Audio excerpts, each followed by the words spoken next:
কথা বলতে হবে। বলেন কয় কারণ? 4 কারণ।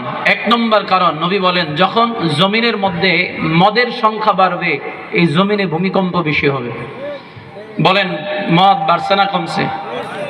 কি পরিমাণ বাড়ছে? আগে টাকাওয়ালারা মদ খাইতো, নেতারা মদ খাইতো, এখন ফকির নির্ফলায় রিক্সা চালায় ওই মদ নিয়ে নেশা করে, আছে না নাই?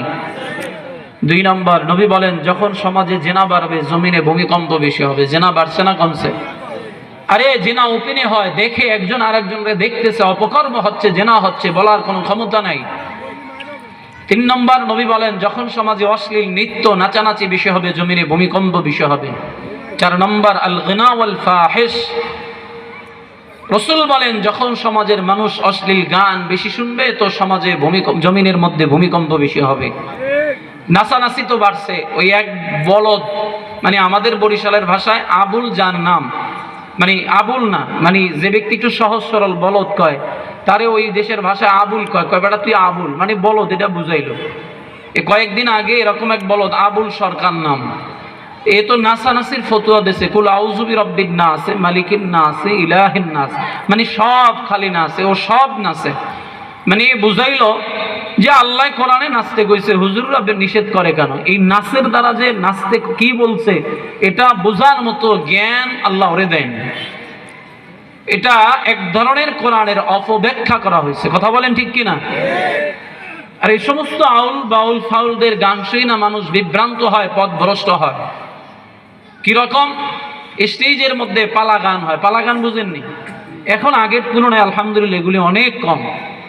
এই পালা গানের উদ্দেশ্য হলো এক শিল্পী আর এক শিল্পীরে, মানে ওদের ভাষায় মাসালা বলে, হাদিস বানায় বানায় বলে, বইলা মানে তারে কেমনে ঠকানো যায়, ঠেকায়া দেওয়া যায়, এটা মন গড়া, পুরাটা মন গড়া। এমন এমন কিছু কথা বলে যেগুলি কোরআন হাদিসের কোথাও নাই। এই সমস্ত গান শুনে কিছু আশেক ভক্ত আছে, এরা আবার ওই মোবাইলেও শোনে, কয় এর মধ্যে শিক্ষণীয় অনেক কিছু আছে। আর এই গানের মধ্যে যদি শিক্ষণীয় থাকতো, গান শুনে যদি মানুষ হেদায়েত প্রাপ্ত হইতো, দ্বীন ও আর ইসলাম বুঝতো, তাহলে আল্লাহ তাআলা 30 পারা কোরআন নাজিল করলেন কেন? কথা বলেন না কেন?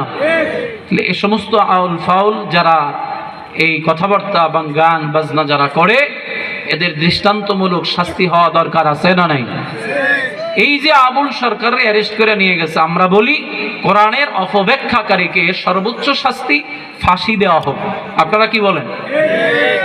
আসতে বললেন মনে হয় আপনারা এই যে বাউল গানের পক্ষে আছেন মনে হয়, তাহলে জোরে বলেন শাস্তি ফাঁসি হওয়া দরকার, আছে না নাই? এটা যেন পুরাপুরি বাস্তবায়ন হয়, এটা আমাদের সকলের, প্রত্যেকটা মুসলমানের প্রাণের দাবি, হৃদয়ের দাবি। কথা ঠিক কিনা বলেন? তাহলে বলছিলাম 4 কারণে, মদ, জেনা, নৃত্য নাচানাচি, গান, 4 কারণে সমাজে জমিনের মধ্যে ভূমিকম্প বেশি হবে। তাহলে এখন আপনারা বুঝে থাকলে উঁচু আওয়াজে জবাব দিবেন, এই 4টা কাজ সমাজের মধ্যে বেশি না কম? কথা কয় না? বিপদ আপদ, মুসিবত, বিপর্যয়, ভূমিকম্প, আযাব, গজব, এগুলি জমিনের মধ্যে এখন আগের থেকে বেশি হচ্ছে না কম হচ্ছে? কেন হয়?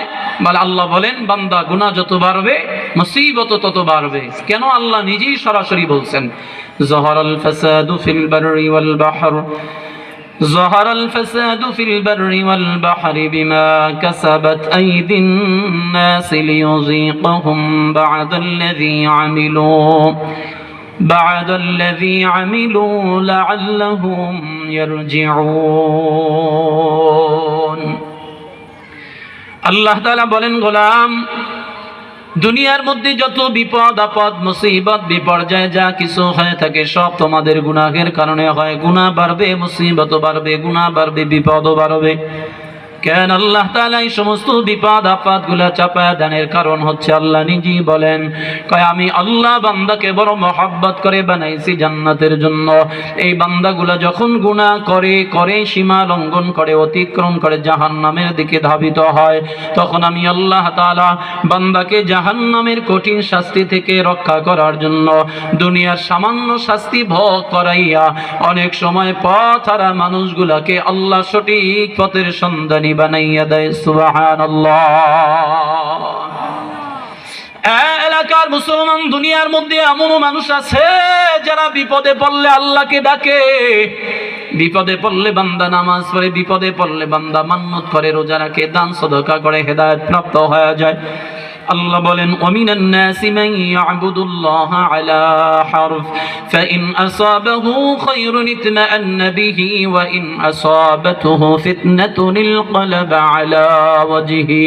আল্লাহ কয় দুনিয়ার মধ্যে এমন এক ধরনের মানুষ আছে যারা বিপদে পড়লে আল্লাহকে ডাকে, বিপদ চলে যায় আল্লাহকে ভুলে যায়। এমন সুবিধাবাদী মানুষ আমাদের সমাজে আছে না নেই?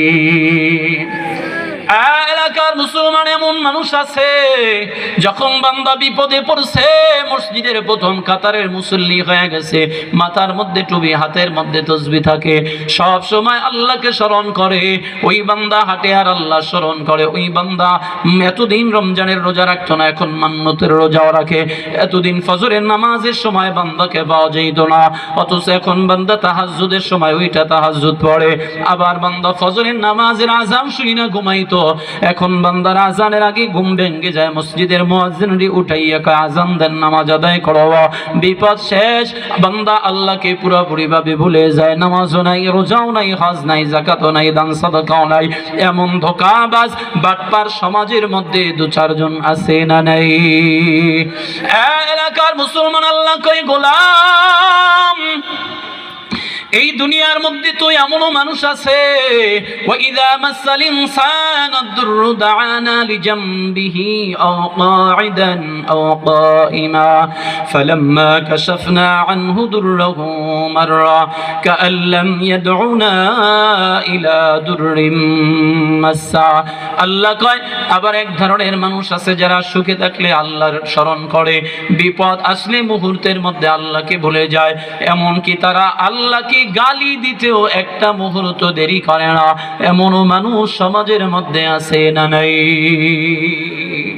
কেমনে গালি দেয়? কয় আমি নামাজ রোজা পড়ি, নামাজ রোজা করি, হজ করি, যাকাত দিই, একেবারে দিন ও ইসলাম মানি, সব ঠিক আছে, এরপরেও আল্লাহ খালি আমার উপরে বিপদ চাপায়। কেন আল্লাহ কি আমার ছাড়া অন্য কেউ চোখে দেখে না? বারবার খালি আমার উপরে বিপদ আসে, কারণ কি? যা নামাজই পড়তাম না, পড়েই বা হবে কি? এরকম মানুষ আছে না? নেই? কথা কয় না? হ্যাঁ, এরকম মানুষ আসেনি। বিশেষ করে এই ব্যাপারে মহিলারা খুব আগায় আছে। আল্লাহ খালি বারবার আমার উপরে বিপদ দেয়। একটা ঘটনা আছে মুসা নবী আল্লাহর কাছে যাই, তিনি ছিলেন কথা বলতে, প্রতিমধ্যে তিনজনে তিনটা ব্যাপারে সমাধান চাইছিলেন। এর মধ্যে একজন মহিলা বলছিল, নবী আল্লাহর কাছে তো যাও, গিয়া বলবা আমার অভাব যাইবে কেমনে। তোমার অভাব কেমনে যাইবে এই ব্যাপারে আল্লাহর থেকে পরামর্শ নিয়ে আসবো। তো আল্লাহর কাছে জিজ্ঞেস করছে, মহিলায় কইছিল এর অভাব কেমনে যাইবে। আল্লাহ বলছে যে ঠিক আছে, যাই বলবা ও যেন বেশি বেশি শুকরিয়া আদায় করে। তো প্রতিমধ্যে যাওয়ার সময় মুসা নবী জিজ্ঞাসা কি কইছে আল্লাহ?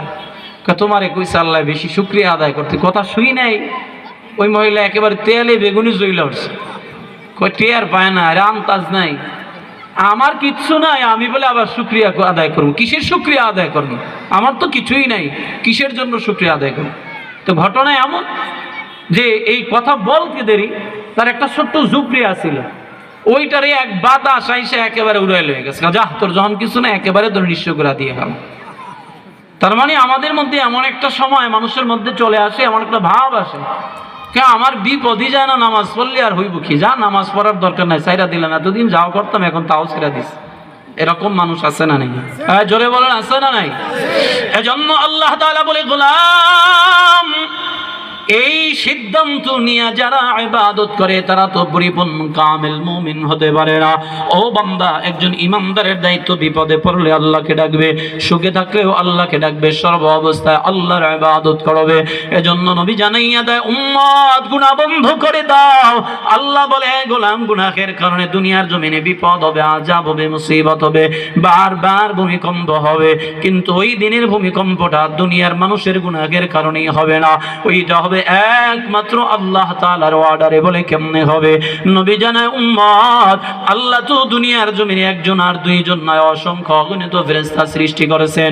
এর মধ্যে উল্লেখযোগ্য চারজন ফেরেশতা আছে, জিবরাইল, মিকাইল, ইসরাফিল। আর একজনের নাম আপনারা একটু বলেন তো কি নাম? ডর করে আজরাইলের নাম নিতে, কি কন বলেন না, সবাই বলেন নাম কি? আল্লাহ তাআলা ডাক দিয়া কয়, জিবরাইল আদম থেকে শুরু করে আমার বন্ধু মুহাম্মদুর রাসূলুল্লাহ সাল্লাল্লাহু আলাইহি ওয়াসাল্লাম পর্যন্ত যত নবী রাসূল আসবে সকলের কাছে ওহী নিয়ে যাইবা, বার্তা নিয়ে যাইবা।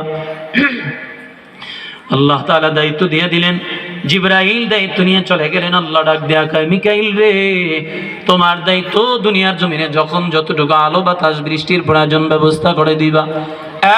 এই আজরাইল, আমি আল্লাহ দুনিয়াতে বান্দাকে হায়াত নির্ধারণ করে দিয়ে দিলাম সময় মতো। ইযা জাআ আজালুহুম লা ইস্তাখিরুনা সাআতান ওয়া লা ইস্তাকদিমুন।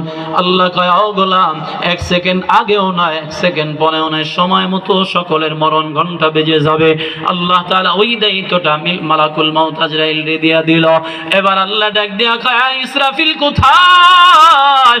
তোমাকে আমি আল্লাহ দায়িত্ব দিলাম, এই যে একটা সিংহা দিলাম, একটা বাঁশি দিয়া দিলাম, মুখের কাছে নিয়ে দাঁড়ায় থাকো, সময় হবে ফুৎকার দিবা, আওয়াজ দিবা। ওই যে আল্লাহ তারে বলে দিলেন তিনটা আওয়াজ দিবা, ধাপে ধাপে তিন আওয়াজ। এর মধ্যে প্রথম নম্বরের আওয়াজের কথা আল্লাহ তাআলা সূরার মধ্যে বলেন। এমন একটা সময় নবী জানায়, উম্মত, যেই সময় আপনি আমি বয়ান করি, ইসরাফিল মুখের সামনে সিংহা নিয়ে দাঁড়ায় রইছে, শুধুমাত্র আল্লাহ তাআলার অর্ডারের অপেক্ষায়। আল্লাহ হুকুম করবেন আর তিনি ফুৎকার লাগায় দিবেন। আল্লাহ তাআলা এমন একটা সময় চলে আসবে, ডাক দিয়া বলবে, ইসরাফিল আওয়াজ দাও। ওই যখন ইসরাফিল আওয়াজ দিবে, ওই কথাটাই আল্লাহ তাআলা সূরা জিলজালের মধ্যে বলেন, ইযা জুলজিলাতিল আরদু জিলজালাহা। একদিকে ইসরাফিলের আওয়াজ শুরু হয়ে যাবে, অন্যদিকে গোটা পৃথিবীটা প্রকম্পিত হবে, ভূমিকম্প হতে শুরু করবে। আরে মুসলমান, ওই যে গত শুক্রবারের আগের শুক্রবারের ভূমিকম্পের আওয়াজটা দুনিয়ার মানুষ, শুধু বাংলাদেশের মানুষ টের পাইছে, এর মধ্যে বরিশালের অনেক অঞ্চলের মানুষ অনুভব করতে পারে নাই। আল্লাহ কয়, রে গোলাম, ওই দিনের ভূমিকম্প এত ভয়ঙ্কর, এই গোটা পৃথিবীটারে ধরে আল্লাহ একটা ঝাঁকুনি মারবে। মারার সাথে সাথে শুধু এই দেশ নয়, এই বাংলাদেশ নয়, বলে গোটা পৃথিবীর এমন কোন জায়গা বাদ থাকবে না, ইঞ্চি থেকে ইঞ্চি জায়গা বাকি রইবে না যেখানে ভূমিকম্প না হবে। বলে ওই দিনের ভূমিকম্প তো 5.7 হবে না, 100 হবে। ও আল্লাহর বান্দারা, অবস্থাটা কেমন হবে জানো? আল্লাহ কয়, ইযাস সামাউ ফাতারাত ওয়া ইযাল কাওয়াকিবু তাসারাত ওয়া ইযাল বিহারু ফুজ্জিরাত। আল্লাহ ডাক দেয়া কয়, রে গোলাম, জানো আসমান বিদীর্ণ হয়ে যাবে, চন্দ্র সূর্যগুলা খুলে খুলে পড়ে যাবে, সমুদ্র থেকে জলোচ্ছ্বাস আসলে যেমন সব কিছু একাকার হয়ে যায়, ঠিক অবস্থাটা এমন হয়ে যাবে। আল্লাহ কয়, গোলাম, এই দুনিয়ার মধ্যে যখন ভূমিকম্প হয়েছে, বেশি থেকে বেশি বিল্ডিং গুলা ধসে পড়েছে, হাজার হাজার মানুষের জীবন নাশ হয়ে গেছে, কিন্তু এত বড় বড় পাহাড় গুলার কোনো ক্ষয়ক্ষতি হয় নাই। আল্লাহ কয়, গোলাম, ইযা রুজ্জাতিল আরদু রাজ্জা ওয়া বুসাতিল জিবালু বাসসা। আল্লাহ কয়, এমন ভূমিকম্প এই দিন হবে, পাহাড় পর্যন্ত ভেঙে চুরে চুরমার হয়ে যাবে, তুলার মতো উঠতে থাকবে। মুসলমান, আল্লাহ জানায়, গোলাম, এই মানুষের অবস্থাটা কেমন হবে জানো? ফাইযা বারিকাল বাসারু ওয়া খাসাফাল কমার ওয়া জুমিআশ শামসু ওয়াল কমার ইয়াকুলুল ইনসানু ইয়াওমাইযিন আইনাল মাফার। আল্লাহ কয়, এ গোলাম, ওই দিন মানুষগুলা চোখে দেখবে না, ইসরাফিলের আওয়াজ হওয়ার সাথে সাথে প্রত্যেকটা মানুষের চোখ অন্ধ হয়ে যাবে, সানা পড়ে যাবে, কেউ চোখে দেখবে না। দেখবি বা কেমনে? চন্দ্র সূর্য একাকার হয়ে যাবে, আলো দিতে পারবে না। ইয়াকুলুল ইনসানু ইয়াওমাইযিন আইনাল মাফার। মানুষগুলা পাগলের মতো হইয়া দিক বেদিক হইয়া দৌড়াদৌড়ি করবে, ছোটাছুটি করবে, কোথায় পালাবো, কোথায় ভেগে যাব, কারণ যেখানেই যাই সেখানেই একই অবস্থা। ওই দিন পালানোর জায়গা নাই, ভেগে যাওয়ারও কোনো সুযোগ থাকবে না, ঠিক কিনা? ভয় লাগে? কি কথা কেন ভয় লাগেনি? খালি এমনি এমনি করে কি? আপনারা কি কথা কইতে জানেন না নাকি? এই কোন ধরনের মানুষ? কি ব্যাপার, শীতে কি বেশি ধরছে? কই শীত তো নাই, এমনি যদি এখনই এমনি এমনি করেন তাহলে আর বাকি কি করবে? জবান খোলেন, বলেন ভয় লাগেনি? কার ভয়? আরো জোরে বলেন। ইসরাফিলের ফুৎকার যদি এখন শুরু হয়ে যায়, এই যে কথাগুলা বললাম, ঠিক এমন অবস্থাটাই হবে। এখানে একটা মানুষও থাকবে না। আরে ওটা তো বিশাল আওয়াজ হবে, ওইটা বাদ। এখানে যদি এখন একটা কেউ বেলুন ফুটায় দেয়, কথা কয়, বেলুন ফুটায় দিলে ওই যে ফাল মাইরা উঠবে। আর একটা বোম যদি বাস্ট করা দেয়, এখানে একটা মানুষও থাকবে না, ওই যে ওয়াল দেখতেছেন না, ও মানবে না, ওদিকেই দৌড় দিবে আগে। কথা কেন? আগে আমি বাইসাল, ওই কোথায় ওয়াল কোথায় বেয়ার খাদা এগুলি চিন্তা করবে না। ঠিক আল্লাহ ওটাই বলেন, ইয়াকুলুল ইনসান ইয়াউমাইযিন আইনাল মাফার। প্রত্যেকটা মানুষ যেন পাগলের মতো হয়ে দৌড় মারবে শুধু পালানোর জন্য। কই যাবে? এখান থেকে চুকনগর, ওখানেও একই অবস্থা। ওই দেখি ঢাকার কি খবর, দেখবে সেখানেও একই অবস্থা। এক কথায় গোটা পৃথিবীটা আল্লাহ একটা ঝাঁকুনি দিবেন, ওই ঝাঁকুনির মধ্যে সব কিছু লয় প্রলয় হয়ে যাবে। এলাকার মুসলমান, আল্লাহ তাআলা আরো ভয়ঙ্কর কথা জানায়, গোলাম এর থেকেও বেশি একটা ভয়ঙ্কর পরিস্থিতি দুনিয়ার মধ্যে তৈরি হয়ে যাবে। কি তৈরি হবে? আল্লাহ বলেন, ইয়াউমা তারাউনাহা তাযহালু কুল্লু মুরদিআতিন আম্মা আরদাআত ওয়া তাদউ কুল্লু যাতি হামলিন হামলাহা ওয়া তারান নাসা সুকারা ওয়া মা হুম বিসুকারা ওয়ালাকিন্না আযাবাল্লাহি শাদীদ। একটু আওয়াজ করে বলেন আল্লাহু আকবার। আল্লাহ তাআলা বলেন, গোলাম ওই দিন যখন ইসরাফিল ফুৎকার আওয়াজ দিবে, আওয়াজটা এতটা বিকট আকার ধারণ করবে, বলে কলিজার টুকরা সন্তানকে মা কোলের মধ্যে করে দুগ্ধ পান করাবে। আওয়াজ মায়ের কানের মধ্যে যাওয়ার কারণে মা এতটাই বেকার আর বেহুশ হয়ে যাবে, কোল থেকে বাচ্চাটা জমিনের মধ্যে পড়ে যাবে। জনম দুঃখিনী মা টের করতে পারবে না। মুসলমান, একটু দিলের কানটা লাগিয়ে শোনো, আল্লাহ তাআলা আরো ভয়ঙ্কর কথা জানায়, গোলাম ওই দিন ইসরাফিল যখন এই আওয়াজটা দিতে শুরু করবে, অবস্থাটা কেমন হবে? বেকার আর বেহুশ হয়ে যাবে। বলে মায়ের গর্ভের মধ্যে বাচ্চা থাকবে, কারো বাচ্চার বয়স 5 মাস 7 মাস, কিছুক্ষণ পরে কিছুদিন পরে বাচ্চা ভূমিষ্ঠ হইবে। এক কথায় দুনিয়ার মধ্যে যত গর্ভধারিণী মহিলারা থাকবে, ওই আওয়াজের সাথে সাথে মহিলাদের গর্ভ খালাস হইয়া বাচ্চাটা জমিনের মধ্যে পড়ে যাবে। গর্ভধারিণী মা টের করতে পারবে না। একটু আওয়াজ করে বলেন আল্লাহু আকবার। এলাকার যুবক, এইখানে যাদের মা দুনিয়ায় জীবিত আছে, আজ এই বয়ানের পরে বাড়ি থেকে মায়ের কাছে 2টা প্রশ্ন করবা, গো মা তুমি আমারে তোমার জীবনের 2টা সময়ের কথা একটু স্মরণ করাইয়া দাও। 1 নম্বর, মা আমি যখন তোমার গর্ভের মধ্যে ছিলাম, বলো না তোমার কেমন কষ্ট হয়েছিল। 2 নম্বর, যেদিন আমি দুনিয়ার জমিন থেকে তোমার গর্ভ থেকে জমিনের মধ্যে ভূমিষ্ঠ হয়েছিলাম, গর্ভ খালাসের সময় কেমন কি পরিমাণ কষ্ট তুমি করেছ। আমি খোদার কসম করেও বলতে পারি, কোন সন্তান যদি মায়ের কাছে এই 2টা প্রশ্ন করে, আমার মন বলে জনম দুঃখিনী মা চোখের পানি ধরে রাখতে পারবে না। কারণ হলো এই 2টা সময়ের কথা একমাত্র মা ছাড়া কাউকে বলেও কোনোদিন বোঝানো সম্ভব হবে না, ঠিক কিনা? এলাকার যুবক ভাই, এই যে মা তোমারে আমারে নিয়ে কত কষ্ট করেছেন, তুমি আমি মনে করি দুনিয়াতে আসার পরে মা আমাকে 2 বছর 2.5 বছর দুগ্ধ পান করাইছে। রাতের বেলা মা আমার জন্য কষ্ট করেছে, বারবার ঘুম ভেঙে গেছে, খাতা পাল্টাইছে, কাপড় পাল্টাইছে। শুধু কি এটাই কষ্ট? বলে এর থেকে বড় কষ্ট করেছে তুমি আমি গর্ভে থাকা অবস্থায়। আল্লাহ যে তোমাকে মানুষ বানাইছে, ওই বানানোটা তোমার মায়ের গর্ভের মধ্যে হয়েছে। আল্লাহ গোলাম, আমি আল্লাহ তোমার মায়ের গর্ভের মধ্যে 7 স্তর পেরিয়ে তোমাকে মানুষে রূপান্তরিত করলাম। এক সময় কোনো অস্তিত্ব ছিল না। হাল আতা আলাল ইনসান হিনুম মিনাদ দাহরি লাম ইয়াকুন শাইআম মাযকুরা। আল্লাহ কা অস্তিত্বহীন মানুষকে আমি আবার অস্তিত্ব দান করেছি। কেমনে দান করেছি জানো? আল্লাহ কা ওয়ালাকাদ খালাকনাল ইনসানা মিন সুলালাতিন মিন তিন সুম্মা জাআলনাহু নুতফাতান ফি قرارٍ مكين ثم خلقنا النطفة علقة فخلقنا العلقة مضغة فخلقنا المضغة عظاما فكسونا العظام لحما ثم أنشأناه خلقا آخر فتبارك الله أحسن الخالقين। একটু আওয়াজ করে বলেন তো আমাদের সৃষ্টিকর্তা কে? আল্লাহর বান্দারা, আল্লাহ জানায় গোলাম, আমি আল্লাহ তোমাকে বানাইলাম এই যে মাটির দ্বারা, মাটির মৃত্তিকা হলো মানুষ সৃষ্টির সূচনা। এরপরে মা বাবা উভয়ের নাপাক পানিটা এক জায়গায় জমা করা হয়, ওখান থেকে আল্লাহ তাআলা ওটারে জমা রক্ত আকারে ধারণ করায়। এরপরে আল্লাহ তাআলা ওখান থেকে একটা গোশতের টুকরা আকারে তৈরি করে।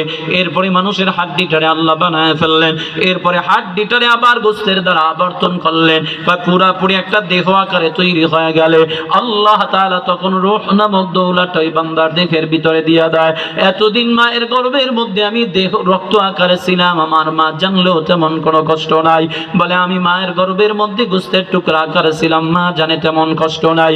কিন্তু বাবা যখন সন্তানের দেহের মধ্যে আল্লাহ তাআলা রূহ নামক দৌলতটা দিয়া দেয়, তখন ওই সন্তানটা কখনো কখনো মায়ের পেটের মধ্যে হাতের দ্বারা ঘুষা মারে। জনম দুঃখিনী মা কষ্টের কারণে চোখের পানি ছেড়ে কান্নায় ভেঙে পড়ে। এ আল্লাহর বান্দারা, মা খানা খাইতে বসছে, এমন সময় পেটের মধ্যে আঘাত করেছে, খানা বন্ধ হয়ে যায়, ঘুম বন্ধ হয়ে যায়। এলাকার যুবক ওই মাকে যদি বলো, মা তুমি আমার জন্য কি পরিমাণ কষ্ট করেছো, ওই মা বলবে, রে বাবা আমি রাতের বেলা আরাম করে তোমার জন্য ঘুমাইতেও পারি নাই, ওই রাতের বেলা ঘুমের মধ্যে তুই আমার পেটের মধ্যে আঘাত করেছো, আমি মা কান্নায় ভেঙে পড়েছি, রাতের ঘুম হারাম হয়ে গেছে। ওই মা সারাটা রাত তোমার আমার জন্য আল্লাহর কাছে দোয়া করছে, ও দয়ার মালিক হাজারো কষ্ট যদি হয় তুমি আমারে দিয়া দাও, আমার সন্তানের কোনো অমঙ্গল যেন না হয়। এ যুবক, এত কষ্ট দিলা, তার বড় মা বদদোয়া করলো না, ফেলা দিল না, কষ্ট দিল না, তার বড় তোমার মঙ্গলের জন্য আল্লাহর কাছে দোয়া করেছে। কয় এই মারে যদি জিজ্ঞেস করো, রে মা কি পরিমাণ কষ্ট করেছো তুমি গর্ভ খালাসের সময়, একটু শোনাইয়া দাও। ওই মা বলে, রে বাবা আমি তো মনেই করেছিলাম যখন প্রসব বেদনা হয়েছে আমি মনে হয় দুনিয়া থেকে বিদায় হয়ে যাব। এত কষ্ট মায়ের হয়, ওই মা সারা দুনিয়ার কাউকে বলেও বোঝানো যাবে না রে সন্তান। এ যুবক ভাই, একটা মায়ের যখন প্রসব বেদনা শুরু হয়, ওই মা আপনজনদের থেকে বিদায় নেয়, স্বামীর থেকে বিদায় নেয়, মা বাবার থেকে বিদায় নেয়, এক কথায় সকলের কাছ থেকে বিদায় নেয়। কারণ একটাই, তিনি যেই পরিমাণ যন্ত্রণা কষ্ট সহ্য করে, তিনি মনে করে তার জীবনের শেষ মুহূর্ত হাজির হয়ে গেছে। আরে বাবা, এত কঠিন একটা মুহূর্ত মায়ের যায়, ওই মা তারপরেও সন্তানের জন্য কখনো বদদোয়া করে না। এরপরও সন্তানের নিজের জীবন বাজি রাইখা অনেক সময় সন্তানকে বাঁচায় রাখে। কথা বলেন ঠিক কিনা? এই যে রাজশাহী হসপিটালের একটা বাস্তব ঘটনা শোনা যায়, ওই এলাকার মধ্যে একজন মহিলার প্রসব বেদনা শুরু হয়ে যায়, বাচ্চা ভূমিষ্ঠ হয় না। হঠাৎ করে ডাক্তারের কাছে নিয়ে গেল, ডাক্তার পরামর্শ দিল, পরীক্ষা নিরীক্ষা করে জানায় দিল সন্তান বাঁচালে মা বাঁচবে না, মা বাঁচালে সন্তান বাঁচবে না, কি করা যায়? সবাই সিদ্ধান্ত দিল আমরা মা চাই, সন্তান চাই না, কারণ যদি গাছ বেঁচে থাকে ফল আশা করা যায় যে কোনো সময়। ওই সিদ্ধান্ত হয়ে গেল। ডাক্তার ওই প্ল্যান নিয়ে যখন মহিলার বেডের কাছে গিয়ে দাঁড়ায়, মহিলাও বুঝে ফেললো তারে বাঁচাইতে গিয়ে সন্তানটারে শেষ করা হবে। ওই মহিলা ডাক দিয়া কয়, ডাক্তার খবরদার, আমার গর্ভের সন্তান, আমি মা কত দিনের পর দিন রাতের পর রাত আমি না খেয়ে না ঘুমাইয়া কাটাইলাম শুধুমাত্র আমার এই সন্তানটার জন্য। আমি মা এই দুনিয়ায় আর একটা মুহূর্ত বাঁচতে চাই না, কারণ আমি দুনিয়ার নাজ নেয়ামত ভোগ করেছি, দুনিয়ার অনেক আনন্দ ফুর্তি রং তামাশা উপভোগ করেছি, আমার সন্তানকে আমি শেষ করে এই দুনিয়া আমি বাঁচতে চাই না।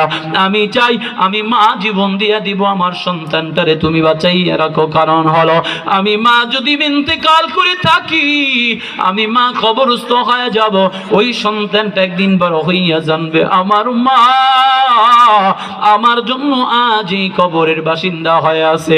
ওই সন্তানটা আমি মায়ের কবরের পাশে দাঁড়াইয়া দাঁড়াইয়া হাত তুলে চোখের পানি ছেড়ে ছেড়ে আমার জন্য দোয়া করবে। এর থেকে বড় চাওয়া বড় পাওয়া আমি মায়ের জন্য আর কিছুই হতে পারে না।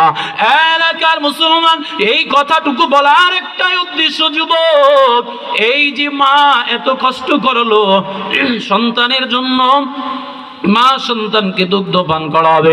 কোন সন্তান মায়ের কোনো অমঙ্গল সহ্য করতে পারে না। ক্ষুধার তাড়নায় হোক, যে কোনো কারণে হোক, ছোট বাচ্চা যখন কান্না শুরু করে, হাসত ব্যস্ততা থাকলেও মা সমস্ত কাজ ফালাইয়া রাইখা সন্তানের কাছে দৌড় মেরে চলে যায়, কারণ সন্তানের কান্না মায়ের কলিজার মধ্যে গিয়ে আঘাত করে। আরে যুবক ভাই, ওই দিন অবস্থাটা এতটাই ভয়ঙ্কর হয়ে যাবে, সন্তান কোল থেকে পড়ে যাবে, মা বলতে পারবে না, গর্ভের বাচ্চা খালাস হয়ে যাবে, মা টের করতে পারবে না। এবার আপনারা বুঝে থাকলে উঁচু আওয়াজে জবাব দিবেন, ওই সময়ের অবস্থাটা স্বাভাবিক নাকি ভয়ঙ্কর হবে? কষ্ট হয়? তাহলে এক ফুৎকারের কারণে গোটা পৃথিবী ওলট পালট, মানুষগুলা দিক বেদিক হয়ে দৌড়াবে। এবার আল্লাহ তাআলা অর্ডার করবে, ইসরাফিল, হাতে রাখা সিংহাটার মধ্যে আওয়াজ দাও। ইসরাফিল আল্লাহ তাআলার অর্ডার পাইয়া হাতে রাখা সিংহাটার মধ্যে আওয়াজ দিবে। ওই দ্বিতীয় আওয়াজটা আরো একটা ভয়ঙ্কর রূপ ধারণ করবে। বলে আওয়াজ হওয়ার সাথে সাথে দুনিয়ার সমস্ত মানুষের কানের পর্দা ফেটে যাবে, কলিজা ফাইটা সমস্ত মানুষগুলা লাশ হয়ে জমিনের মধ্যে পড়ে যাবে। একটা মানুষও আর এই দুনিয়ায় বাঁচবে না। এবার আল্লাহ জিজ্ঞেস করবে, ইসরাফিল দেখো এই দুনিয়ার জমিনে কে আছে? আল্লাহ তাআলা বলার পরে ইসরাফিল বলবে, আল্লাহ মানুষ যা ছিল সব শেষ হয়ে গেছে, এখন কারা আছে? কয় আল্লাহ তোমার জিন জাতিরা জীবিত, এগুলোরও আমার জিন জাতিদেরকেও মারা হয়ে যাবে। আবার আল্লাহ প্রশ্ন করবে, ইসরাফিল দেখো না কে আছে? কয় আল্লাহ এখন তো দেখা যায় তোমার ইবলিস এদিক সেদিক দৌড়াদৌড়ি করতেছে, আল্লাহ এটারে কি করবো? কয় এটারও মার। কেমনে মারবি? কয় সাধারণ মরণ দিলে হবে না, এটারে ডাবল শাস্তি দিয়ে আমার, কারণ এটাই আমার মুমিন বান্দারে কম জ্বালান জ্বালায় নাই। এই কথাটা বলার সাথে সাথে ইবলিসকে মেরে ফেলবে, শেষ হয়ে যাবে।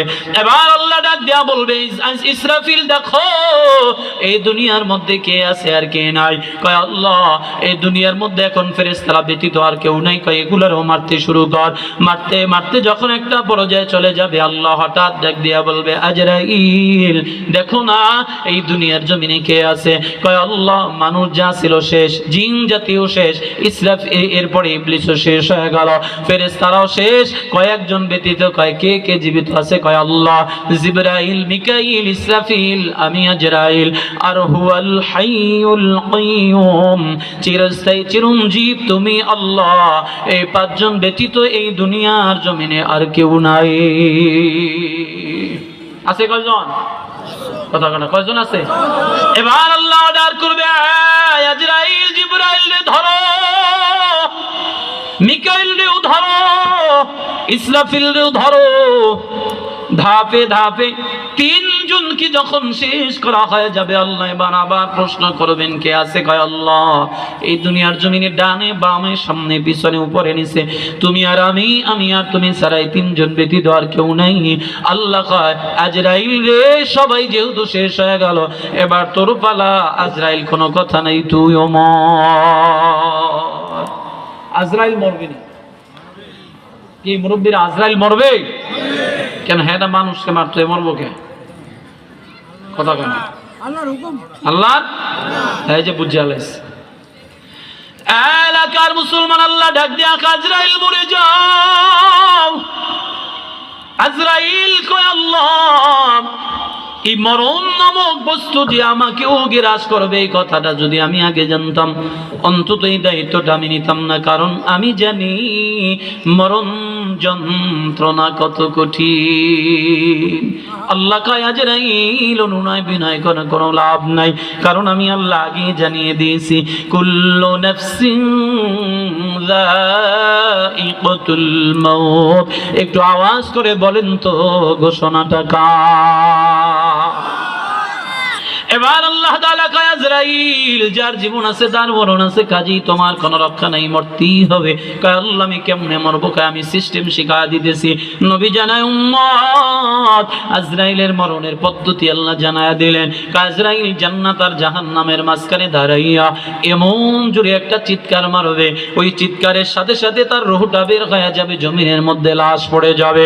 নবী জানায় উম্মত জানো, আজরাইলের ওই দিনের চিৎকারের আওয়াজটা যদি দুনিয়ার মানুষ শুনতো, ইসরাফিলের ফুৎকারের কোনো দরকার হইতো না।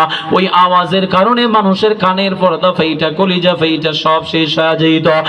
এলাকার মুসলমান, দুনিয়ার মধ্যে মানুষ থাকবে না, জিন থাকবে না, ফেরেশতারাও থাকবে না, জিবরাইল, মিকাইল, ইসরাফিল, আজরাইল থাকবে না।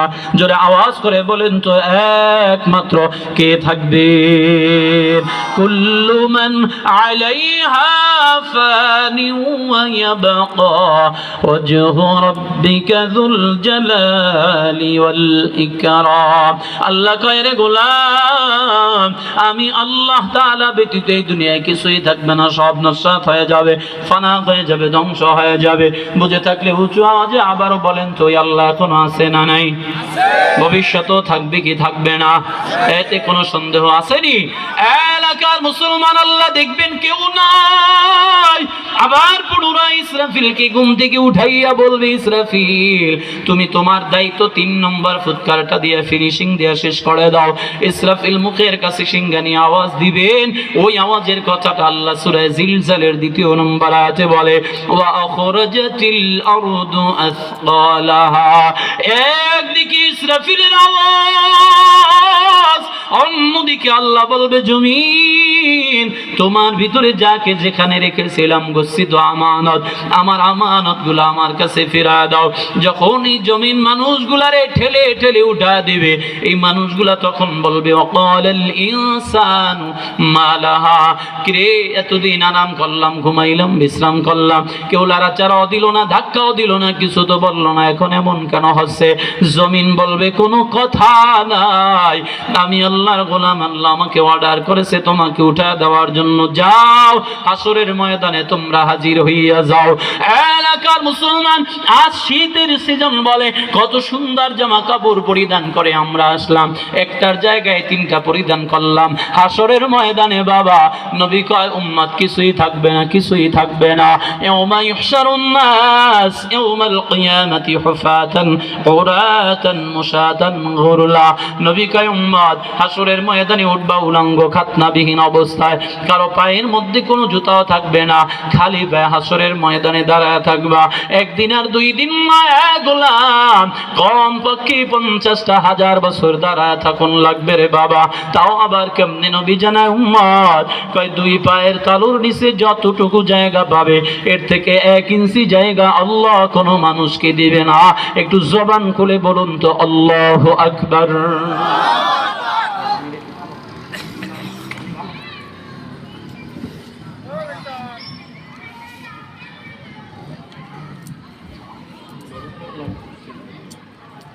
কষ্ট হইতেছে? তাহলে কয় বছর দাঁড়াই থাকতে হবে? 17 বছর, 50,000 বছর। দুনিয়ার 1000 দিন, পরকালের 1 দিন। আচ্ছা হিসাব তো পাক্কা মাশাআল্লাহ। কেমনে সম্ভব? একটু চিন্তা করলেই তো দিলের ভিতরে আল্লাহর ভয় চলে। কথা ঠিক কিনা বলেন? আরে এই যে বয়ান শুনতেছেন আপনারা, কতটুকু সময় ধরেন 1-1.5 ঘন্টা 2 ঘন্টা এখানে বসে আছেন। এই 1-1.5 ঘন্টা 2 ঘন্টা বসে থাকার পরে যখন আপনি দাঁড়াবেন, শেষ মোনাজাত করে যখন যাইতে লাগবেন, হঠাৎ করে অনেক সময় বসে থাকার কারণে অনেকের পায়ের মধ্যে জিম দইরা যায়, জিজি কাটে। আপনাদের দেশে কি বলে? জিম লাগে না? এমন হয় যেন পা অবশ হইলে ঠিক এরকম হয়ে যায়, কদম দেওয়া যায় না স্বাভাবিক না হওয়া পর্যন্ত। অথচ কত আসন পরিবর্তন করলেন, আসন দিয়ে বসলেন, পা ব্যথা হয়েছে তো পাটারে সোজা করে দিলেন, আবার যদি তা ভালো না লাগলো পা উঠে বসলেন, যেমনি মনে চায় এমনি। এরপরেও যদি এই অবস্থা হয়, হাসরের ময়দানে 50,000 বছর আপনি একভাবে দাঁড়ায় কেমনে থাকবেন? একটু চিন্তা করেন না।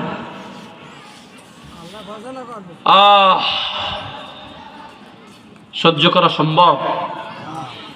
এলাকার মুসলমান, আল্লাহ নবী জানায় উম্মত ওই হাসরের ময়দানে 50,000 বছর দাঁড়ায় থাকুন লাগবে, এই অবস্থায় লড়াচড়াও করা যাবে না, এদিক সেদিক করাও যাবে না। তবে মুমিন যদি হও, আল্লাহ তাআলা তোমাদের জন্য আসানের ব্যবস্থা করবে। সুবহানাল্লাহ।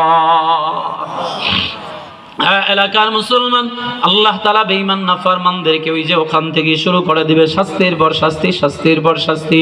যারা জাহান্নামী হবে মরণের প্রসর শুরু থেকেই শাস্তি শুরু হয়ে যাবে। এই হাসরের ময়দানে আল্লাহ তাআলা বেঈমান নাফরমানদের শাস্তি বাড়াইতে শুরু করবেন। দিন যাবে শাস্তি বাড়বে, দিন যাবে শাস্তি বাড়বে। মুসলমান মুমিনের জন্য আল্লাহ সহজ করে দিবেন, অন্যদিকে আল্লাহ বেঈমান নাফরমানদের জন্য কঠিন একটা ফয়সালা করে দিবেন। আল্লাহ ডাক দিয়া বলবেন, এই সূর্য বেঈমান নাফরমানদের মাথার নিকট আইসা তাপ দিতে শুরু কর। কেমনে দিবে জানো? বলে সূর্যটা এখান থেকে কোটি কোটি মাইল দূরত্ব, ওখান থেকে এক মুখ জমিনের দিকে ঘুরাইয়া তাপ দেওয়ার কারণে অনেক কষ্ট হয়। বলে চৈত্র মাসে কুকুরের জিহ্বাটা পর্যন্ত বের হয়ে যায়। আরে আল্লাহর বান্দারা, এই একটা মুখ জমিনের দিকে ঘোরানো, এর মধ্যে আবার আল্লাহর তাআলার ফেরেশতারা বরফার পানি ডালে ঠান্ডা রাখার জন্য, যাতে করে বনি আদমের কষ্ট না হয়। কিন্তু বাবা ওই দিন একটা আর দুইটা মুখ নয়, 12টা মুখ জমিনের দিকে ঘোরা দিবে। এত তাপ, এত তাপ, তাপের কারণে বেঈমানের মাথার মগজগুলা টকবক টকবক করে ভাতের মারের মতো ফুটতে থাকবে। জমিনটা পুরো তামা হয়ে যাবে, কেউ স্থির হয়ে থাকতে পারবে না। হাসরবাসীরা দৌড় মেরে চলে যাবে, বাবা আদম কোথায়? বাবা আদম, আমরা তো তোমার সন্তান, তুমি আমাদের আদি পিতা রে বাবা, তুমি দুনিয়ার মহামানব, প্রথম মানব। ও বাবা, আজ আমরা নিরুপায় হইয়া তোমার কাছে আসলাম, আমাদের জন্য কিছু একটা করে। কই কি করব? কয় আমরা হাসরের ময়দানে আর দাঁড়াইয়া থাকতে পারি না, এত কষ্ট আমাদের হয়। আল্লাহ যেন বিচার কার্য শুরু করে দেয়। যদি জান্নাত পাই জান্নাতে যাব, জাহান্নাম পেলে জাহান্নামে যাব। তারপরও হাসরের ময়দানে একটা মুহূর্ত দাঁড়ায় থাকতে পারবো না। আল্লাহ ডাক দিয়ে, আদম ডাক দিয়া কয়, আমার সন্তানেরা রে, আমি তোমাদের জন্য কিছুই করতে পারবো না, কারণ আমি তো আমাকে নিয়েই বড় চিন্তিত হয়ে আছি, পেরেশান হয়ে আছি। যাও, তোমরা চলে যাও, আমার দ্বারা কোনো উপকার করা সম্ভব নয়। ওই মানুষগুলা দৌড় মেরে চলে যাবে নূহ নবীর কাছে, একই আওয়াজ, তুমিও চলে যাও, আমিও কিছু পারবো না। চলে যাবে মূসা নবীর কাছে, একই আওয়াজ, আমিও পারবো না। চলে যাবে ইব্রাহিম নবীর কাছে, একই জবাব, আমিও কিছু পারবো না। এরকম করে করে সমস্ত নবীরা ঘোরা দিবে। সর্বশেষ আপনার আমার কলিজার টুকরা নবী জনাবে মুহাম্মাদুর রাসূলুল্লাহ সাল্লাল্লাহু আলাইহি ওয়াসাল্লামের কাছে সমস্ত হাসরবাসীরা হাজির হয়ে যাবে। ও নবী, আপনি না উম্মতির বড় পাগল, ও নবী আপনি আমাদের জন্য একটু সাহায্য করুন, আল্লাহর কাছে সাহায্য কামনা করেন। এই বর্ণনাগুলা আম্মা জান আয়েশা সিদ্দিকার সামনে নবী দেয়। আম্মা জান আয়েশা ডাক দিয়া কয়, ও পয়গম্বর, হাসরের ময়দানে ওই কঠিন মুসিবতের সময় যখন আদম নবীও নিজেকে নিয়ে চিন্তা করবে, মূসা নবীও নিজেকে নিয়ে চিন্তা করবে, কয় সমস্ত নবীরা যখন নিজেরকে নিয়ে ব্যস্ত থাকবে, আপনি সেদিন কি করবেন আমি জানতে চাই। আমার নবী চোখের পানি সাইরা দিয়া কয়, রে আয়েশা শোনো, ওই সময় আদম বলবে, আল্লাহ আমারে বাঁচাও। মূসা নবীও বলবে, আল্লাহ আমারে বাঁচাও। প্রত্যেকটা নবীর জবান থেকে একটাই আওয়াজ, আল্লাহ আমারে বাঁচাও। শুধুমাত্র আমি মুহাম্মাদুর রাসূলুল্লাহ আল্লাহ তাআলার কুদরতি কদমে সিজদা দিয়া বলবো, আল্লাহ তুমি আমার উম্মত বাঁচাও, আয় আল্লাহ তুমি আমার উম্মত রে বাঁচাও। এলাকার মুসলমান, নবী আজ রওজায় শুয়ে শুয়ে তোমার আমার জন্য কান্না করে রে উম্মত, অথচ নবীর জন্য তোমার আমার দিলে মায়া নাই, মহব্বত নাই। অথচ নবীর উম্মত, নবীর উম্মতির জন্য জীবনের সমস্ত চাওয়া পাওয়া সব বিসর্জন দিয়েছে। আল্লাহ তাআলা আয়াত নাজিল করে দেয়, ওয়ালা সাউফা ইউতিকা রাব্বুকা ফাতারদা। আল্লাহ কয়, পয়গম্বর আপনি যা চাইবেন আমি আল্লাহ আপনারে তাই দিয়া খুশি করব। ও নবী আপনি কি চান বলেন, আমি আপনারে তাই দিয়া দিব। আল্লাহ নবী আয়াত শোনার পরে কেমন যেন বাচ্চা সন্তানের মতো ফুফায়া ফুফায়া কান্না করে। আল্লাহর নবী ডাক দিয়া কয়, আল্লাহ ডাক দিয়া কয়, জিবরাইল আমার বন্ধুর কাছে গিয়া খবরটা জেনে আসো, কেন বন্ধু কান্না করে? আমি তো তারে কষ্টের কথা শুনাই নাই, দুঃসংবাদও দেই নাই, আমি আল্লাহ তারে সুসংবাদ দিয়েছি, যা চাবে তিনি তাই পেয়ে যাবে। জিবরাইল নবীর কাছে হাজির হয়ে গেল। জিবরাইল ডাক দিয়া কয়, ও পয়গম্বর, আল্লাহ তো আপনাকে দুঃসংবাদ দেয় নাই, কষ্টের কথাও শোনায় নাই, সুসংবাদ দিয়েছে, আপনি যা চাবেন তাই পাবেন, কিন্তু এমন করে কেন কান্না করেন, কারণ কি? আল্লাহ নবী চোখের পানি ছেড়ে ডাক দিয়া কয়, জিবরাইল রে, আল্লাহ আমারে কি দিয়া খুশি করবে? আমি দুনিয়ার সম্মান চাই না, দুনিয়ার ক্ষমতা চাই না, দুনিয়ার রাজত্ব চাই না, আমি চাই আমার উম্মত। বলো আমার উম্মতের ব্যাপারে কি ফয়সালা হয়েছে? আল্লাহ কথাটা শুনেই সাথে সাথে ঘোষণা করে দিলেন। আল্লাহর নবী ডাক দিয়ে আল্লাহ ডাক দিয়া কয়, ও নবী আমার, আপনি চোখের পানি ছেড়ে কান্না করবেন না, টেনশন করবেন না। ও নবী, আমি আপনার উম্মতের ব্যাপারে ঘোষণা করে দিলাম, আপনার কোনো চিন্তা নাই, তাদের ব্যাপারে ফয়সালা হয়ে গেল। হাসরের ময়দানে আমি আল্লাহ বিচার কার্য শেষ করার পরে আপনার কাছে জিজ্ঞেস না করে আপনার একটা উম্মত রে আমি আল্লাহ জাহান্নামে ছেড়ে দিব না। একটু চিৎকার দিয়া বলেন না আল্লাহু আকবার। এলাকার মুসলমান চিন্তা করে দেখো, নবী নিজের জীবনের সব চাওয়া পাওয়া বিসর্জন দিয়েছেন একমাত্র উম্মতের মায়ায় পইরারে উম্মত। আরে মুসলমান, দুনিয়ার মানুষ যত বৃদ্ধ হয় ততই দুনিয়া নিয়ে বড় টেনশন হয়। হায় রে, আমি তো মরে যাব, আমার সন্তানেরা কি খাবে, কি করবে, আমার স্ত্রী কেমনে চলবে, সবাই দুনিয়া নিয়ে চিন্তা করে। আর নবী উম্মত নিয়ে ইন্তেকালের মুহূর্তেও চিন্তা করে। নবীর ইন্তেকালের আগ মুহূর্তে দুজন ফেরেশতা জিবরাইল আজরাইল নবীর হুজরার সামনে হাজির। জিবরাইল নবীর হুজরার ভিতরে ঢুইকা সালাম দিয়া কয়, পয়গম্বর, একজন ফেরেশতা জীবনে কোনো দিন আপনার দরবারে আসে নাই, আজ আপনার অনুমতির অপেক্ষায় বাহিরে দাঁড়ায় আছে, অনুমতি দিলেই প্রবেশ করবে। এই কথাটা বলার সাথে সাথে আল্লাহ নবী তারে অনুমতি দিয়া দিল। জিবরাইল তাকে বলল, তোমাকে আসার পারমিশন দেওয়া হলো। আজরাইল ঢুইকা সালাম আনতে জিজ্ঞেস করে, ও নবী আপনি কেমন আছেন? আল্লাহ খবরটা জানতে চায়, খবর জানিয়ে দিল। এরপরে কয়, ও নবী, আমি আপনার দরবারে কোনো দিন আসি নাই, আজ আপনার দরবারে আল্লাহ দুইটা এখতিয়ার নিয়ে পাঠিয়েছে। এক নম্বরে যদি মন চায় আপনি দুনিয়াতে থাকতে পারেন, আবার মন চাইলে আল্লাহর দিদারেও চলে যেতে পারেন। কথাটা শুনি আমার নবী চোখের পানি ছেড়ে কান্নায় ভেঙে পড়ল। রে জিবরাইল, আল্লাহ যেহেতু আমার দিদারের অপেক্ষায়, আমি আর এই দুনিয়ার মায়ায় পড়ে থাকবো না। জিবরাইল, তবে আমি জানতে চাই, আমি নবী দুনিয়াতে যতদিন ছিলাম আমার উম্মতির ভালো মন্দ দেখাশোনার দায়িত্ব আমি করেছিলাম। আজ আমি যদি আল্লাহর দিদারে চলে যাই, বলো না আমার উম্মতের দেখাশোনা কে করবে? আল্লাহ ডাক দেয়া কয়, হাবিব, এই নিয়ে আপনার কোনো টেনশনের দরকার নেই, চিন্তারও দরকার নাই, আপনি আমার দিদারে চলে আসবেন। আমি আল্লাহ ওয়াদা দিলাম, আপনার উম্মতের দেখাশোনার দায়িত্ব আমি আল্লাহ নিজ হাতে নিয়ে নিব। আরো আস্তে কোন সুবহানাল্লাহ। গুনাহ হইবে তো। আহা, উম্মতের জন্য কত চিন্তা ছিল। এলাকার মুসলমান আল্লাহর নবী খবর শুনে, সুসংবাদ শুনে হেসে ফেলল। জিবরাইল, আমি আজরাইলকে অনুমতি দিলাম, আমি আর এই দুনিয়ায় থাকতে চাই না, যেহেতু আমার মালিক আমার দিদারের অপেক্ষায় আছে। এই কথা বলার সাথে সাথে আজরাইলকে নবী অনুমতি দিয়ে দিলেন। আজরাইল নবীর বুকের উপরে হাতটা রাখলো, রাখার সাথে ডাক দিয়া কয়, আজরাইল রে, আমার মনে হয় তুমি আমার বুকের উপরে আসমানটারে চাপায়া দিছো, এত বোঝা মনে হয়। এই কথা শোনার সাথে সাথে আজরাইল হাত সরায়া ফেললো। ও নবী, এই দুনিয়াতে আপনার মৃত্যুর মতো সহজ মৃত্যু আর কারোই হবে না, কারণ আপনি আল্লাহর হাবিব, আপনার কষ্ট আমার রব আল্লাহ সহ্য করতে পারে না। ও নবী, আমি আপনারে কষ্ট দিতে চাই না। হাত সরায় ফেলল। এবার নবী ডাক দিয়া কয়, জিবরাইল, জিবরিল এর থেকেও যদি বেশি কষ্ট হয় আমি নবীর দে, তবু আমার উম্মতের মরণের সময় তাদেরকে কষ্ট দিবি না, আমি নবী আমার উম্মতের কষ্ট সহ্য করতে পারবো না। এই কথা বলে আর আমার নবী হাত উঠায় আর নামায়, আল্লাহুম্মার রফিকিল আ'লা, আল্লাহুম্মার রফিকিল আ'লা, আল্লাহুম্মার রফিকিল আ'লা।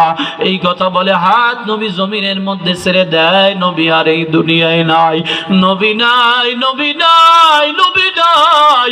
এই কথাটা মদিনার আনাসে কানাসে ঘোষণা হয়ে গেল। মানুষগুলা কেমন যেন পাগলের মতো হয়ে গেল। হযরতে ওমর পাগলের মতো তরবারি নিয়ে রাস্তায় দৌড়ায় আর কয়, মদিনার লোকেরা যে বলবি আমার নবী নাই, আমি ওমরের তরবারে আঘাত থেকে বাঁচতে পারবে না। মদিনার লোকেরা আমার নবী মরে নাই, গিয়া দেখ আমার নবী তো ঘুমায় আছে, আমার নবী মুসা নবীর মতো আল্লাহর সাথে কথা বলতে গিয়েছে। খবরদার নবীর মরণের কথাটা আমার কানে কেউ দিবি না, আমি সহ্য করতে পারি না, আমার কলিজায় মানায় না। হযরত ওমর পাগলের মতো হইয়া এভাবে দৌড়াদৌড়ি করে। ওদিকে নবীর কলিজার টুকরা সাহাবী হযরতে আবু বকর নবীর সুস্থতা দেখে নিজের বাড়িতে খবর নেওয়ার জন্য চলে গেলেন। বাড়িতে বসেই শুনলেন নবী নাই। হযরতে আবু বকর এতিমের মতো হইয়া হেলে দুলে কান্না জড়িত কণ্ঠে নবীর ঘরের দরওয়াজার সামনে আইসা দাঁড়ায়। আম্মা জানদের থেকে অনুমতি নিয়ে নবীর ঘরের ভিতরে ঢুইকা নবীর মাথাটা বরাবর আবু বকর হাঁটু গেড়ে বসে পড়ল। নিজের হাতে নবীর মাথা মুবারক, চেহারা মুবারকের উপর থেকে চাদরটারে সরাইয়া কপালের মধ্যে একটা চুমু লাগিয়া চোখের পানি সাইরা ডাক দিয়া কই, পয়গম্বর এই দুনিয়া যত সফর করেছেন আবু বকরের সারা কোনো সফরে আপনি যান নাই গো নবী। আজ এই সফরে কেন আপনি একা একা রওনা করলেন? আপনি আবু বকরের কার কাছে রেখে গেলেন? আবু বকর কান্নায় ভেঙে পড়ল। আবু বকরের চোখের পানি আমার নবীর কাপড়ের ওই চাদরের মধ্যে লেগে যায়। হযরতে আবু বকর হুজরা থেকে বের হইয়া ওমরের ডাক দিয়া কাছে আইনা জড়াইয়া দইরা কয়, ওমর পাগলামি করিও না, তুমি কি আল্লাহর আয়াত মানো না? ইন্নাকা মাইয়িতুন ওয়া ইন্নাহুম মাইয়িতুন। এরে ওমর নবী নাই, পাগলামি করলো, নবী আর এই দুনিয়ায় ফিরে আসবে না। ওমর কয়, আমার ভাই আবু বকর যখন বলল নবী নাই, আমার হাত থেকে তরবারি পড়ে গেল। আমিও জমিনের মধ্যে বসে বললাম, বুঝলাম আসলেই নবী নাই। হযরতে আবু বকর মসজিদে নববীতে গিয়ে দেখে নবীর বেলাল নিজের গাটুরে গুছায়, বেলাল আর এই মদিনায় থাকবে না। হযরতে আবু বকর ডাক দিয়ে কয়, ও বেলাল নবীও নাই, তুমিও চলে যাও, কি আমাদেরকে আজান শোনাবে? ও বেলাল তুমি যাইও না, তোমার যা লাগে আমি ব্যবস্থা করে দিব। বেলাল কান্না করে আর বলে, আবু বকর তুমি না হয় দুনিয়ার সম্পদের ব্যবস্থা করে দিলা, কিন্তু নবীর চাহিদা মিটাইবে কেমনে? এই মদিনায় নবী যেহেতু থাকবে না, আমি বেলালও থাকবো না। হযরতে বেলাল গাটুরি গুছাইয়া মধ্যে দৌড়ায় ওই যে দামেস্কের দিকে রওনা করলো। হযরতে বেলাল দামেস্কে গিয়া দীর্ঘদিন পর্যন্ত বসবাস করলো। হঠাৎ করে হযরতে বেলাল রাতের বেলা একদিন ঘুমের ঘরে স্বপ্ন দেখে। নবী ডাক দিয়া কয়, ও বেলাল এ কেমন জুলুম আমার সাথে করা হচ্ছে রে বেলাল, কতটা দিন হইয়া গেল একটা বারের জন্য তোর জবানের আজান শুনি না রে বেলাল, তোর কি মনে চাই না আমি নবীর রওজার পাশে দাঁড়াইতে? কত মানুষ কত দূর দূরান্ত থেকে আয়, আমি নবীর রওজার পাশে দাঁড়াইয়া আমাকে সালাম জানায়, তোমার কি মনে চায় না আমার একটু সালাম দিতে? হযরতে বেলাল ঘুম থেকে সজাগ হইয়া গভীর রাত্রে আবার গাঠুরি গুছাইয়া মদিনার দিকে দৌড়ায়। যেই বেলাল মদিনা ছাড়লো নবীর মহব্বতের কারণে, ওই বেলাল আবার নবীর আহ্বানে মদিনার দিকে দৌড়ায়। হযরতে বেলাল মদিনার ভিতরে প্রবেশ করার সাথে সাথে সবাই সজাগ হয়ে গেল। সমস্ত মানুষগুলা ঘর থেকে বেরিয়ে আসলো, মহিলারা পর্যন্ত বের হয়ে গেল, ছোট ছোট বাচ্চারাও পর্যন্ত বের হয়ে গেল। সবাই কয়, বেলাল আজান দাও, ও বেলাল তোমার আজান শোনার জন্য দীর্ঘদিন আমরা অপেক্ষায় আছি রে বেলাল। ছোট ছোট বাচ্চারাও বলে মা তাকাইয়া দেখো নবীর বেলাল, নবীর বেলাল যদি আবার আজান দেয় মন বলে নবী ওই মদিনায় ফিরে আসবে। সবাই কান্নায় ভেঙে পড়ল, শুধু একটাই আওয়াজ, বেলাল একটা বারের জন্য আজান দিয়া শোনাও। হযরতে বেলাল কয় এই মদিনার লোকের আমি আজান দিতে পারবো না, কারণ নবী নাই, আমার আজান কে শুনবে, আমি তো আজান দিলে সহ্য করতে পারবো না। সবাই ধরাধরি করলো, কারো কথাই বেলাল কর্ণপাত করলো না। নবীর কলিজার টুকরা দয় হযরতে হাসান হুসাইনকে খবর দিয়ে আনা হলো। তাদেরকে দেখি বেলাল কান্নায় ভেঙে পড়ল। তারা ডাক দিয়া কয় বেলাল একটু আজান দিয়া শোনাও, দেখো সবাই অপেক্ষায় আছে তোমার আজান শোনার জন্য। নবীর নাতিদের আবদার রক্ষা করার জন্য হযরতে বেলাল আজান দেওয়ার জন্য দাঁড়ায় গেলেন। আল্লাহু আকবার, আল্লাহু আকবার, আশহাদু আল্লা ইলাহা ইল্লাল্লাহ, আশহাদু আন্না মুহাম্মাদার রাসূলুল্লাহ। হযরতে বিলাল আশহাদু আন্না মুহাম্মাদুর রাসূলুল্লাহ এই বাক্যটা বলতেই বেলাল অজ্ঞান হয়ে জমিনের মধ্যে পড়ে গেল। বেলালের আর হুঁশ নাই। সবাই ধরাধরি করে বেলালে হুঁশে ফিরে আনলো। ও বেলাল কেন এমন অজ্ঞান হয়ে পড়ে গেল, কারণটা কি? বেলাল ডাক দিয়া কয় মদিনার লোকেরা রে, যেই সময় আমি বেলাল এই মদিনায় আজান দিতাম আর আমি যখন আশহাদু আন্না মুহাম্মাদুর রাসূলুল্লাহ বলতাম, আমি এভাবে ঘাটটারে ডান দিকে ঘুরাইয়া দেখতাম নবী মিম্বরে বসে বসে আমার দিকে তাকায় তাকায় আমার আজান শুনতো। আজ আমি তাকাইয়া দেখি নবী নাই, আমি বেলাল সহ্য করতে পারি নাই। আমি কার জন্য আজান দিলাম? আমার নবী আমার আজান শুনলো না। এই আজান তো বেলাল দিয়া বেলাল সহ্য করতে পারবে না। এই মদিনার লোকেরা আমি কেমনে ঠিক থাকবো? হযরতে বেলাল নবীর রওজার পাশে দাঁড়াইয়া জালিগুলো শক্ত করে ধরে কান্নায় ভেঙে বলল, ও নবী আমার, আপনি কেন এই বেলালকে আবার মদিনায় ফিরাইয়া আনলে? আপনার মোহাব্বতে হযরতে বেলাল এই মদিনা ত্যাগ করেছিল, কেন আপনি আবার ফিরে আনলেন? আজান দিলাম পাইলাম না, ঘুরে ফিরে দেখলাম ও নবী আপনার কোনো খবর নাই, কেন আপনি আমারে আনলেন? আমি তো আপনারে ছাড়া মদিনায় থাকতে পারবো না। এরে নবীর আশিক, কেমন মোহাব্বত আর প্রেম হযরতে বেলালের ভিতরে ছিল নবীর জন্য।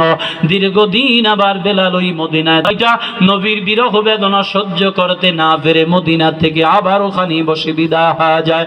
এ মুসলমান, হাসরবাসীরা বলবে নবী তাড়াতাড়ি করে একটু বিচার কার্য করার জন্য আপনি আল্লাহর কাছে সাহায্য কামনা করেন গো নবী। আল্লাহর নবী কথাটা শুনতি আল্লাহর মাকামে মাহমুদের নিচে সিজদায় পড়ে যাবে। ও আল্লাহ, তাড়াতাড়ি করে বিচার কার্য শুরু করে দাও, উম্মত আর হাসরের ময়দানে দাঁড়ায় থাকতে পারবে না।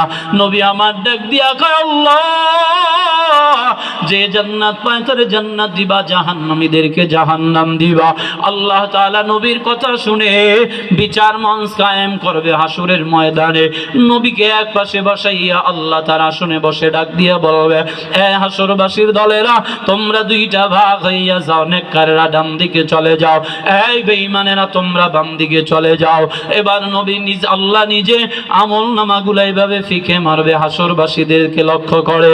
আমল নামা দিয়াই আল্লাহ তাআলা উচ্চ কণ্ঠে বলবেন, ইকরা কিতাবাকা কাফা বিনাফসিকাল ইয়াউমা আলাইকা হাসিবা।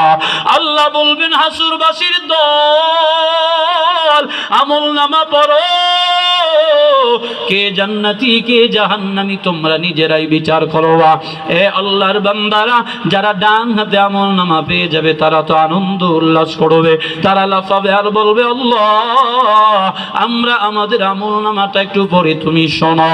আল্লাহ বলবেন এ হাসরবাসীর দলেরা, তোমাদের আমল নামা পড়ারও দরকার নাই, শোনারও দরকার নাই। এই তোরা তো গোল্ডেনে প্যালেসে পাস করেছ, তোদের কোনো হিসাব হবে না। ফাআম্মা মান উতিয়া কিতাবাহু বিয়ামিনিহি ফাসাউফা ইউহাসাবু হিসাবান ইয়াসীরা। আল্লাহ ডাক দিয়া বলবে, যাও, বিনা হিসাবে তোমাদেরকে জান্নাত দিয়া দিলাম। একটু চিল্লা বলুন সুবহানাল্লাহ। এই কোন হাতে আমল নামা নিবেন? কারা কারা নারে তাকবীর? ডান হাতে আমল নামা নিবেন তো? হাত উঠলে উঠলো কম, কারণ কি কোনো সমস্যা আছে? আরো উঁচু করেন। ডান হাতে আমল নামা পাওয়া মানে বিনা হিসাবে জান্নাত। সুবহানাল্লাহ বলেন। এই ডান হাতে আমল নামা পাইতে হলে একটা কাজ করতে হবে।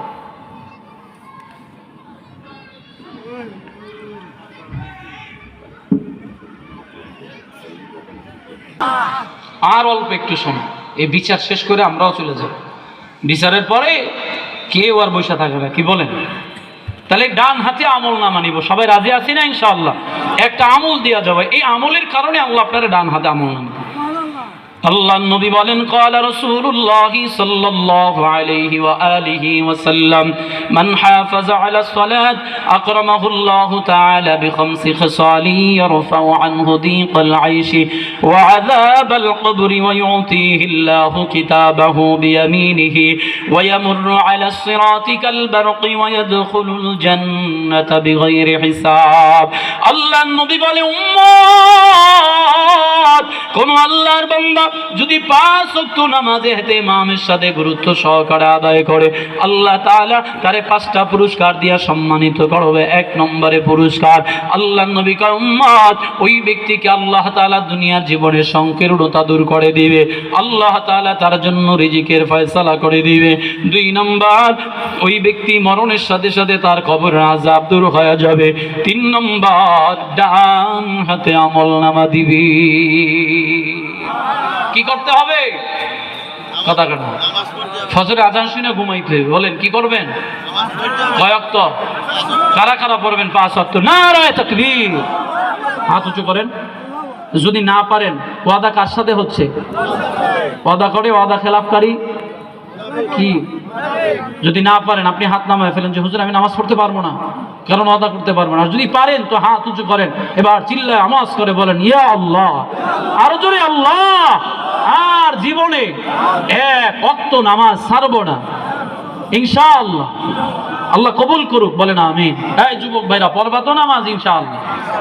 শুধু মুখে ইনশাআল্লাহ বললে তো হয়, এখানে আবেগের ঠেলায় হাত উঠায়, বাইরে গেলে কোনো খবরও থাকে না। কথা ঠিক কিনা বলেন? হ্যাঁ না, এমনটা হলে হবে না তো, তাহলে তো মুনাফিকের খাতায় নাম চলে যাবে। এই 15 বছরের মাহফিল সফল হবে যদি আজকের এই বয়ানের দ্বারা একজন ব্যক্তি নামাজিওয়ালা হয়। কথা ঠিক কিনা বলেন? বয়ান শুনি, ফজরের নামাজ পড়ি না, লাভ কি? বয়ান করে আর বয়ান শুনি। পড়বো ইনশাআল্লাহ। 1 নম্বরে আল্লাহ কয়, উম্মত, আল্লাহ তাআলা তার জন্য রিজিকের ফয়সালা করবে, জীবনের সংকীর্ণতা দূর করে দিবে। 2 নম্বরে কবর আযাব দূর। 3 নম্বরে ডান হাতে আমলনামা দিবেন। 4 নম্বরে বিদ্যুতের গতিতে ফুলসিরাত তারে পার করা দিবে। 5 নম্বর নবী কয়, ইয়াদখুলুল জান্নাতা বিগাইরি হিসাব। উম্মত, 5 ওয়াক্ত নামাজ আদায় করবা, বিনা হিসাবে আল্লাহ জান্নাতের ফয়সালা করবে। সুবহানাল্লাহ। এবার আল্লাহ তাআলা বলবে, বেঈমানের দল, আমলনামা পড়। এই যে বেঈমানেরা দুনিয়ায় বসে গুনাহ করবে, নামাজ পড়বে না, মিথ্যা বলবে, সুদ খাবে, ঘুষ খাবে, জিনা করবে, অবিচার বেবিচার করবে, আল্লাহ তাআলা বলবে, বেঈমানেরা আমলনামা পড়তে শুরু কর। ফেরেশতারা বলবে, আল্লাহ তাআলা আমলনামা পড়বে কেমনে? কারণ কি? কয়, আল্লাহ তাআলা তো বাম হাতে আমলনামা পেয়েছে। এক বর্ণনায় এই হাতটা তার পিঠের সাথে লাগানো থাকবে, অন্য বর্ণনায় বুকটা কলিজা বরাবর, বুকটারে ছিদ্রি করিয়া হাতটারে এভাবে ঢুকাইয়া পিছন দিকে টান মেরে দিয়ে তারপরে অপমান অপদস্থ করে হাতের মধ্যে বাম হাতে আমলনামা দিবে। ফেরেশতারা বলবে, আল্লাহ, চেহারা তো সামন দিকে, আমলনামা পিছনে, চোখ সামনে দেখবে কেমনে? এবার আল্লাহ রাগান্বিত ভাব নিয়ে বলবে, আই ফেরেশতারা, বেঈমান নাফরমানের ঘাটটারে মোচড় দিয়ে পিছনের দিকে ঘুরাইয়া দাও। পিছনের দিকে ঘুরাইয়া দিবে, বেঈমান আমলনামার দিকে তাকায় তো অবাক হয়ে যাবে। লা ইউগাদিরু সাগীরাতাও ওয়ালা কাবীরাতান ইল্লা আহসাহা। আল্লাহ তাআলা কি ডাক দিয়া বলবে, আল্লাহ, এত সুন্দর করে কেমনে তুমি আমলনামা সাজাইছো? ছোট গুনাহ বড় গুনাহ, ছোট নেক বড় নেক, এক কথায় গোটা জিন্দেগিতে যা করবা সব আল্লাহ আমলনামার মধ্যে লিপিবদ্ধ করে রাখবে। বেঈমানরে আল্লাহ পড়ার জন্য অর্ডার করবেন, বেঈমান তাকায় দেখবে সুদের গুনাহ, ঘুষের গুনাহ, জেনার গুনাহ, মিথ্যার গুনাহ, বেয়াদবির গুনাহ, সব গুনাহ দেখা বলবে, আল্লাহ, যে আমলনামা আমারে দিছো, আমলনামা আমার না। কান্না বেঈমান ওখানেও মিথ্যা বলবে। এবার আল্লাহ বলবে, বেঈমানের দল, আমল নামা তোমার না, কারণ আমি আল্লাহ তোমাকে প্রমাণ করায় দিব। সংক্ষেপে বলে শেষ করে দিব। আল্লাহ তাআলা বলেন, কিরামান কাতিবিনা ইয়ালামুনা মা তাফআলুন। আল্লাহ তাদেরকে ডাকবেন, কই ভাই তোমাদের কাছে না একটা ফটোকপি আছে, দিয়া যাও। আল্লাহ তাআলা তাদের কাছ থেকে ফটোকপি নিয়া ওই যে বান্দাদের হাতের মধ্যে দিবে, কয় দেখ, মিলাইয়া দেখ। মিলাইয়া দেখবে, ঠিক আছে। কয় আল্লাহ নাম দাম ঠিক আছে, কিন্তু লেখার মধ্যে ভুল আছে, তোমার ফেরেশতারা লিখতে গিয়া কিছু ভুল লেখছে। এবার আল্লাহ আবার রাগান্বিত হয়ে বলবে, বেঈমান খবরদার, আমার ফেরেশতাদের ভুল নাই, আমি আল্লাহরও ভুল নাই। ভুল যা সব করছো তোরা তোর বাপ দাদা 14 গোষ্ঠীতে ভুল করছো। বেঈমানের দল, আমি আল্লাহ তোমার উপরে জুলুম করব না, হাসরের ময়দানে আমি তো ন্যায় বিচার কায়েম করব। আমি আল্লাহ এই যে খাতে, এই যে নথিপত্র বাদ দিয়া দিলাম, এগুলি এখন অফ রয়ে গেল, আমি তোমার ভিতর থেকে এখন আমি প্রমাণ বের করে দিব। আল্লাহ বলেন, ওয়াকুল্লা ইনসানিন আলজামনাহু তাইরাহু ফি উনুকিহি ওয়া নুখরিজু লাহু ইয়াওমাল কিয়ামাতি কিতাবান ইয়ালকাহু মানশুরা। এই যুবক ভাই, এই বৃদ্ধ বাবা, এই পর্দার অন্তরালের মা, গুনাহটা করার আগে একটাবার ভাবো, তোমার এই দেহের ভিতরে, এই কণ্ঠনালীর ভিতরে আল্লাহ একটা মেমোরি কার্ড লাগায়া দিছে। আল্লাহ কয়, গোলাম যা বলবি, যা করবি সব এখানে রেকর্ড হয়ে যায়। কম্পিউটার যারা চালায় এরা এই বিষয়ে ভালো বুঝবে, সহজে বুঝাবার জন্য বলি। কম্পিউটারে একটা ফাইল আছে যেটার নাম হলো ব্যাকআপ ফাইল। ওই ব্যাকআপ ফাইলের মধ্যে দীর্ঘদিনের অনেক নথিপত্র জমা করে রাখা যায়, সময় মতো মুহূর্তের মধ্যে বের করে দেওয়া যায়। আল্লাহ কয়, রে গোলাম, আমি মানুষরে জ্ঞান দিলাম, এটার দ্বারা যদি এটা করতে পারে আমি আল্লাহ তার থেকে বেশি বাড়াবো। তুই হাসরের ময়দানে অস্বীকার করবি, সেটা আমি ভালো করে জানি।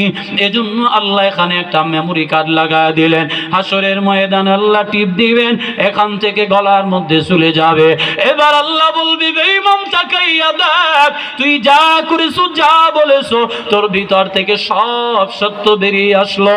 ওই বেঈমান বলবে, আল্লাহ এগুলি আমি মানি না, এগুলি আমি বিশ্বাসও করি না। আল্লাহ এবার আরো রাগান্বিত হয়ে বলবে, আল-ইয়াওমা নাখতিমু আলা আফওয়াহিহিম ওয়া তুকাল্লিমুনা আইদিহিম ওয়া তাশহাদু আরজুলুহুম বিমা কানু ইয়াকসিবুন। এই ঘুষখোরের দল, এই হাতের দ্বারা ঘুষের টাকা নিছো, এই হাত বলে দিবে। এই সুদখোরের দল, এই সুদের টাকা এই হাতের দ্বারা ধরছো, এই হাত বলে দিবে। এই জালেম, এই হাতের দ্বারা জুলুম করেছো, হাত বলে দিবে। এই যে নাখোর, এই জমিনের মধ্যে জিনা করেছো, ইয়াউমা ইযিন তুহাদ্দিসু আখবারাহা। আরে এলাকার মুসলমান কত বড় ভাগ্যবান, আজ এই জায়গাটা তো আল্লাহ জান্নাতের বাগান বানায় দিছে। এই জমিন একদিন বলবে, আল্লাহ এই মানুষগুলা ওই দিন দুনিয়াতে বসে শীতের মধ্যে ঠান্ডা জমিনের মধ্যে বসে এই তোমার কোরআনের কথা শুনছে আর চোখের পানি ফালা ফালা কান্না করছে। আয় আল্লাহ, এগুলা ইমানদার, এগুলা তোমার বন্ধু, তাদেরকে মাফ করে দাও। এলাকার মুসলমান, আবার যদি কেউ জেনা করে, ব্যভিচার করে, অন্যায় করে, জমিন বলে দিবে। এই জমিনের সাক্ষী আল্লাহ সেদিন কবুল করে নিবে। এর এলাকার মুসলমানের যুবক, ও বৃদ্ধ বাবা, ও পর্দার অন্তরালের মা, লম্বা চূড়া সবাই আর নিব না, লম্বা চূড়া বয়ানো নয়, শুধু এতটুকু বুঝাবার জন্য বলি, রে বাবা, যেই জায়গাটার মধ্যে বসে তুমি ভালো করো, এই যেই জায়গাটার মধ্যে বসে তুমি অন্যায় কাজ করো, যেই জায়গার মধ্যে তুমি নামাজের সেজদা দাও, ওই জায়গা জান্নাতের জন্য সুপারিশ করবে। যেই জায়গার মধ্যে অহংকার দাম্ভিক্য ভাব নিয়ে চলাফেরা করো, এই জমিন তোমার জাহান্নামের কারণ হয়ে যাবে। এজন্য বলি, যুবক, আজ থেকে অন্তত গুনাহটারে ছেড়ে দাও। এ যুবক, অনেক ওলামায়ে কেরাম এই ময়দানে হাজির, অনেক আল্লাহওয়ালা নামাজিওয়ালা তাহাজ্জুদ গুজারেরা এই ময়দানে হাজির, অনেক তালিবুল ইলম কোরআনের হাফেজেরা হাজির। এই ময়দানটা বড় দামি ময়দান, এই মজলিস বড় দামি মজলিস। তওবার নিয়ত করে বসে যাও, অল্প সময়ের মধ্যে মোনাজাত দিব, আল্লাহর কাছে খাস তওবা করে বিদায় নিব। আল্লাহ চাইলে এই সময়ের উসিলায়, আজকের এই মজলিসকে উসিলা করে আমি সবাইকে আল্লাহ মাফ করে দিতে পারে। এজন্য একটা মুসলমান, একটা মানুষ আমরা উঠবো না মোনাজাত না দিয়া। এর আগে আমি অল্প সময় মুসাফির মানুষ অনেক দূর থেকে আসছি। মুসাফিরের হালত, মুসাফিরের দোয়া আল্লাহ কখনো ফিরায় না, মাতা পিতার দোয়া আল্লাহ ফিরায় দেয় না, মাজলুমের দোয়া ফিরায় দেয় না। আমি মুসাফির হাত বাড়াইলাম এই মাদ্রাসার জন্য।